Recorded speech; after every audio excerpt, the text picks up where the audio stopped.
President Trump has spent the better part of this week attacking an endless string of American lawmakers, American cities, and American companies. And in all that time, he has barely mentioned any of the 2020 Democrats who are trying to take his job. But over the next 2 nights, those very Democrats will take the debate stage with a chance to hit directly back at President Trump. With only a few precious minutes of FaceTime, are those candidates better served throwing punches at the president or one another? I want to get right to our leadoff conversation with Jelani Cobb, a staff writer at The New Yorker and a journalism professor at Columbia University. My friend David Jolly, a former Republican congressman from the state of Florida and an MSNBC political contributor. Phillippe Reines served as Deputy Assistant Secretary of State under Hillary Clinton and also co-hosts the podcast Unredacted. Paul Egan is Lansing Bureau Chief for the Detroit Free Press. And our own Ari Vitali covering these debates in Detroit. Jelani, I turn to you first. Do Democrats attack the president on race and try to win the news cycle? They will clearly get a great soundbite if they do that and have themselves all over TV tomorrow. Or do they bypass all of that and go straight to the voters and talking about things like health care, education, and infrastructure?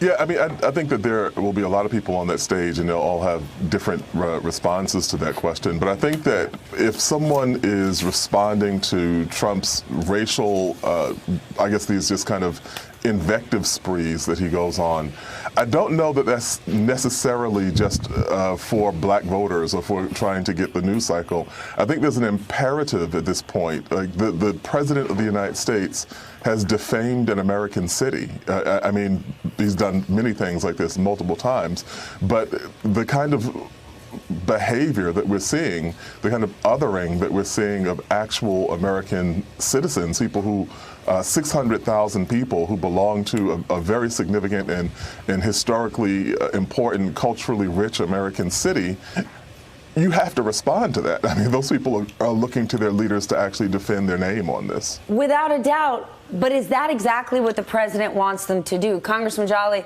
the president's been called a racist time and again. That's not new to him.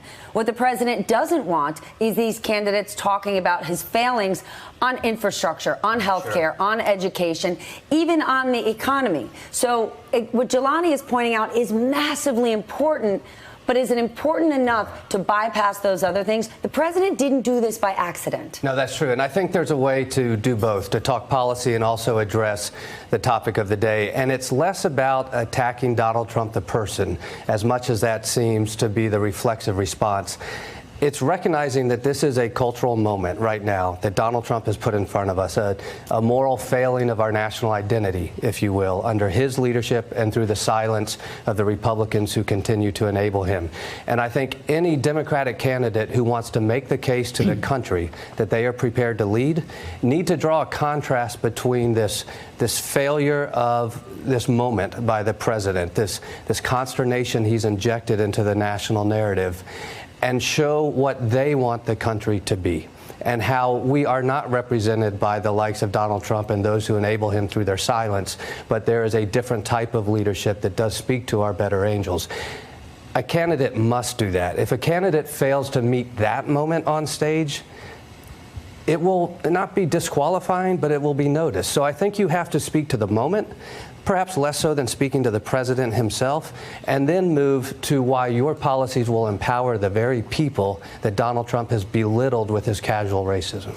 Phillippe, do Democrats need to be careful? And I realize that might be frustrating given the lack of care the president gives, but do they need to be careful in exactly how they answer things? I think back to the last debate, everyone raising their hand for giving free health care to undocumented immigrants, rather than saying, hey, guess what? We're already providing health care. Look at the emergency room. But by raising their hands, it was the breadcrumb trail that President Trump used to point to the squad and suddenly create a narrative saying Democrats care about migrants more than they care about Americans. Well, I think the candidates themselves would agree, because some sphere of them, some group of them told the debate commission that they did not want to have another hand-raising episode for tonight and tomorrow night. But I think the issue here is you're 100% right that, and Congressman's 100% right, you have to stand up for your values. But in a more raw political analysis, Baltimore and Detroit are not like comparing Baltimore and Salt Lake City or Salt Lake City and Miami. The attacks on Baltimore are primarily about race. They're primarily about infrastructure, about health care. If you can't walk and chew gum and defend Baltimore and make the larger points that what he's attacking are his own failures. The things that are happening in Baltimore that he's pointing out are contrary to what he claims is success, whether it's crime, whether it's the economy, whether it's infrastructure. So a big question is, what are you doing about it? He's doing nothing about it. And on the racist question, it's tough because I think we all know his intent, or at least we know the ancillary benefit to him of that. The debate stage is going to be full of people who are, to some extent, jockeying for that demographic. So you have to make sure that you're not overdoing it in terms of pandering to an African-American vote, especially in Michigan, where we saw depressed turnout in Detroit in 2016. But, I think overall, what you want to make sure, and what, you said Trump is not sending these by accident. Someone tallied that he sent 43,000 tweets through, I think, yesterday. And no, they're not by accident, but they're not that thought out either. I mean, he sends them from a state of mania in the morning. And even if they're intentional by topic, it doesn't mean that they're smart. It doesn't mean that they're strategically successful. So no, we can't jump every time he tweets about. But if the tweets aren't smart, and everyone's chasing the tweets and not chasing their own and not focusing on their own game, then who's the fool? Well, the fool is any candidate who can't defend if they're being attacked from the tweet and pivot off of that. So Elijah Cummings, he not only defended his district and his city, but Elijah Cummings turned around and unleashed a moral just slap in the face to someone who needed it. He did it constructively, and he did it from a place of moral rectitude and from standing and from the experience of his own personal history.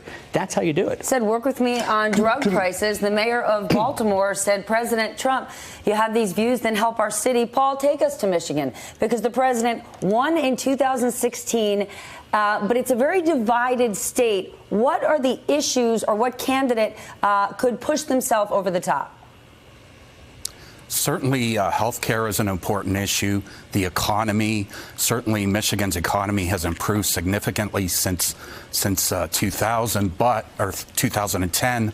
But the manufacturing sector still hasn't really come back, and we right now see the automotive sector, auto sales softening, and the impact of tariffs and threatened tariffs. That's something that could cost the auto industry billions of dollars. Ali, you've written about Elizabeth Warren and Bernie Sanders side by side next to one another on a stage. It's been reported they're not going to be attacking one another. But let's be real. If either one of them want to get the nomination, they've got to knock the other one out if they're going to get those voters.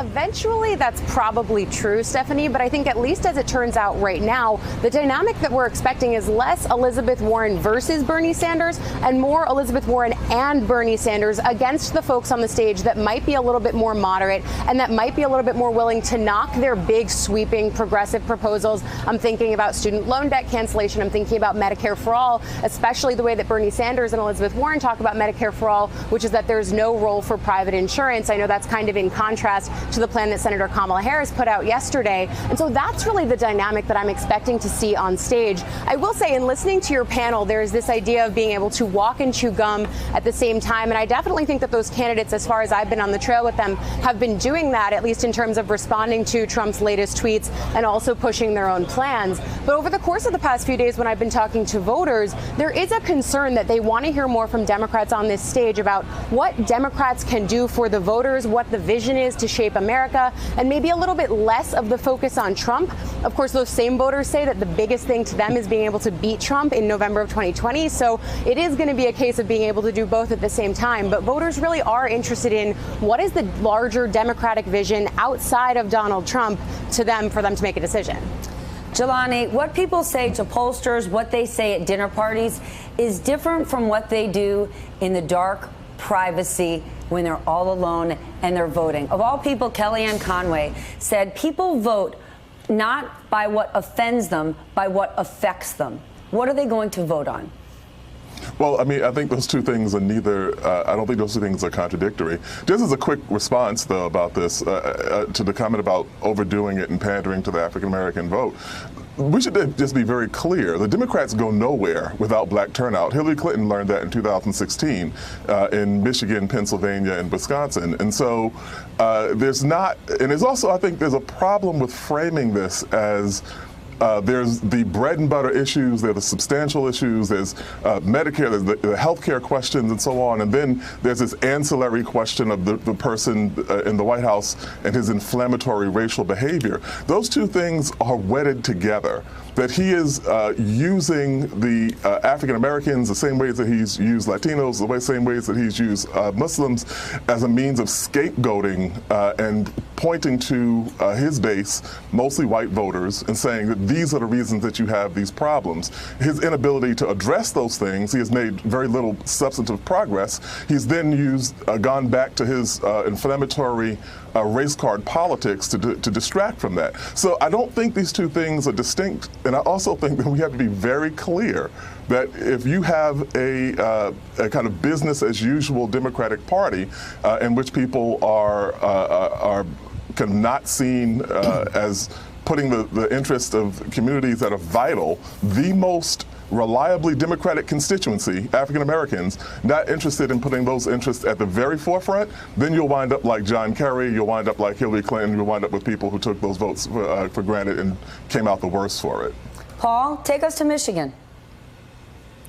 Well, this is a state where Democratic presidential primaries have been won both by Governor George Wallace in 1972 and Reverend Jesse Jackson in 1988, then Bernie Sanders, Independent Senator Bernie Sanders in 2016. So it's not a state that's easy to predict or pigeonhole. Voters here don't always take the predictable position. And what's going on right now, because when President Trump won in 2016, it was the first time a Republican had taken Michigan since 1988. It was a bit of a shock to many in the state. Then in 2018, you had a huge turnout, big Democratic vote. Democratic women swept all of the top positions, governor, attorney general, secretary of state. And now the question is going to be, what kind of turnout are we going to get in 2020? And some people are predicting possibly another record turnout, as many as 6 million votes. But the question that's tearing up the Democratic Party in Michigan right now is, do you go with somebody like former Vice President Joe Biden, or do you go with somebody that is more on the progressive wing of the party? Because remember, Bernie Sanders won the primary here, and then Hillary Clinton lost Michigan to President Trump. So it's a real division right now. Congressman, a head scratcher for me is when over and over we keep hearing President Trump is playing to his base. He's got his base on lock, and there's a new Quinnipiac poll that lays it out. 32% of voters will definitely vote for the president. He doesn't need to worry about them. 12% say they'll consider it, but the more important number is 54% say they will absolutely not vote for him. If you're an absolutely not for President Trump, there is no scenario where you change your tune.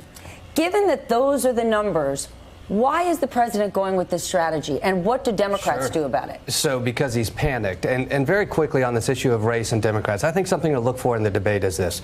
You must address it. But the candidates who only play to the outrage will demonstrate perhaps they don't fully understand this moment. What they have to do is address the unsettling of the American spirit over this topic right now as led by Donald Trump. Have that Bill Clinton, I feel your pain moment. Relate to the voter who is concerned about this topic of race coming out of the White House. What about address it with policy? What about saying let's address it with better schools in our inner cities? Absolutely, but you can't miss the moral failing first. And then you talk about how do we empower communities of color through early childhood education, through civil criminal justice reform, through increasing home ownership among communities of color. All those policies that Democrats are very strong on. As to the polls, look, Donald Trump is panicking. That's what we're seeing. And we cannot look past the fact all of these attacks, 40 48 hours after Jeffrey Epstein was taken into custody. He started this race narrative. He started with the squad. It worked. He moved to Cummings. The reason he's panicking, if not to do with Epstein, is this. For 2020, he has to precisely replicate what happened in 2016. There's no other pathway to the White House. He has to narrowly win these 4 or 5 states by turning out the white grievance populist platform voters. And the only way he can do that is through this, because what we saw in 2018 is the policies of Republicans on immigration, on taxes, on health care. None of that works. They got trounced in 18. How do you replicate that when you then have to deal with the fact that the president will have a 2-year track record where he said, I'm going to change things for you, but he didn't? Because he's not playing to the high information, intelligent, policy-driven voter. He is peddling a grievance style of politics that works to your low and medium information voters. And it is not the fault of the voters. It is the fault of the leader who's taking them there. The voters are being framed an issue that frankly is untrue, and they're buying it. All right, you have to give a last piece of advice, Phillippe. You played President Trump, which maybe is my favorite fun fact about you, when Hillary Clinton was preparing for debates. Knowing how he plays the game, what are you looking for in Democratic candidates tonight and who could face off against him? Because he's not playing any traditional debate game. No, I mean, he's the worst debater in the world, but that makes it tough to go against him. Is he the worst or the best? He's the worst, and, you know, you can make fun of Hillary Clinton all you want about 2016, but she, you know, kicked his whatever in at least 2 of the 3, and the middle one was probably a KO, if not a TKO. I think the problem and the weird dynamic that's going on, which Ali referred to, is the thing you hear most from the Democratic primary electorate is we want someone who could beat Trump, which is sort of funny because I think in 2004 we wanted someone who could beat Bush. In 2000, you always want the guy to win, but what does that really mean? I think it means we're not sure how to beat him. We're not sure how he won, and we're not sure how to do it. And part of that is things you might be doing on a debate stage with Democrats is the last thing you want to do on a debate stage with Donald Trump. Now, Joe Biden is getting a lot of grief for how he's handling various accusations and attacks on his record for not apologizing. And without regard to the merits of those arguments, boy, if you can get to the nomination and you can get on stage with Donald Trump, the inability to apologize is a pretty good trait. Hey there, I'm Chris Hayes from MSNBC. Thanks for watching MSNBC on YouTube. If you want to keep up to date with the videos we're putting out, you can click subscribe just below me or click over on this list to see lots of other great videos.